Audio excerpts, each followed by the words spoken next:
Okay mga ka-sound trip, ito yung ating lead wall repair ngayong araw. Ayan. So ito yung mga tools niya. Ito yung hot air. Kapag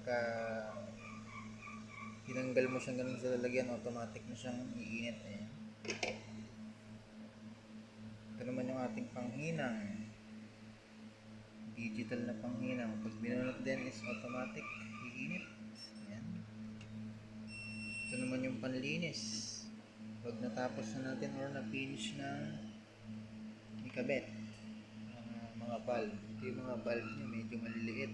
Medyo mahirap ikabit sa bawat isa yan. Kaya tsaga-tsaga rin talaga yung pagkakabit. And then, ito yung ating lead. Ayan. Ito yung flux para injection. Nagamit dito yan kapag yung mga tanggal or yung mga patay na bumbilya. Ayan.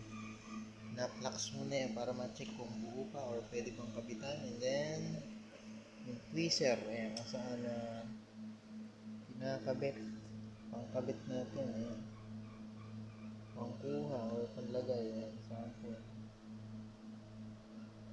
ayan siya.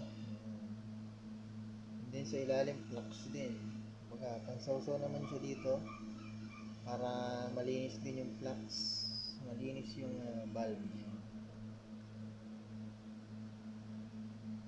Medyo maliit yung mga valve niya, hindi ganun kadaling kabit.